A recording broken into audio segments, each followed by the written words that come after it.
Guys অনেকদিন হয়েছে bearing update দিয়েছে কিন্তু আমি এখনো মাস্টার উঠতে পারি নাই, তাই আজকে এই ম্যাচটা বুঝে করলে হয়ে যাবে আমার মাস্টার ডান। ম্যাচ স্টার্ট করে দিয়ে এবং ম্যাচের শুরুতে একটা প্লেয়ার আমার সামনে চলে আসে, ওই প্লেয়ারটাকে আমি কট দিয়ে একটা ওয়ান ট্যাপ মেরে দিই। ওই প্লেয়ারটাকে কনফার্ম করে সামনের দিকে আসতে আসতে আরেকটা প্লেয়ার চলে আসে, ওই প্লেয়ারটাকে আমি কট দিয়ে বডি শট দিয়ে মেরে দিই। একটা প্লেয়ার লুকিয়ে লুকিয়ে আমাকে মারার চেষ্টা করে এবং আমি ওই প্লেয়ারটাকে ডাউনলোড করে দিই। এদিক থেকে যাওয়ার সময় একটা প্লেয়ার আমার সামনে চলে আসে, ওই প্লেয়ারটাকে আমি স্কেচ দিয়ে হেডশট মেরে দিই। কনফার্ম করে চলে যায় আর্সেনাল খুলতে এবং ওইখানে একটা স্কোয়াড ছিল, ওই স্কোয়াডের একটা প্লেয়ারকে আমি উডপেকারের 2 শট দিয়ে মেরে দিই।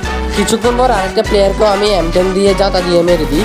পিছন থেকে ওর টিমমেট আমাকে মারার চেষ্টা করে, আমি ওই টিমমেটটাকেও মেরে দিই এবং ওদের টিম ওয়াইপ আউট। আমরা গাড়ি নিয়ে যাওয়ার সময় একটা প্লেয়ার তার টিমমেটদের রিয়াপ করতেছিল, ওই প্লেয়ারটাকে আমি জাতা দিয়ে মেরে দিই। প্লেয়ারটাকে কনফার্ম করে চলে আসে এদিকে একটা স্কোয়াড ছিল, ওই স্কোয়াডের একটা প্লেয়ারকে ওয়ান ট্যাপ মেরে দিই এবং সামনের দিকে যেতে না যেতে আরেকটা প্লেয়ার চলে আসে, ওই প্লেয়ারটাকে মারার চেষ্টা করে কিন্তু ওই প্লেয়ারটা আমাকে সঙ্গে সঙ্গে আমাদের টিমমেট গিয়ে আমাকে রিভাইভ করে দেয়। রিভাইভ পাওয়ার পর নেমে এদিকে যাওয়ার সময় একটা প্লেয়ার আমাকে উপর থেকে এসে মেরে দেয়। আর প্লেয়ার বেঁচে ছিল আমাদের টিমমেট 2জন, ওই 2জনে একটা প্লেয়ারকে জাতা দিয়ে মেরে দেয়। আর টিমমেট 2টা ওই প্লেয়ার গুলোকে মারার চেষ্টা করে কিন্তু ওই প্লেয়ার গুলো আমাদের টিমমেটকে মেরে দেয় এবং আমাদের বইয়েটা মিস হয়ে যায়।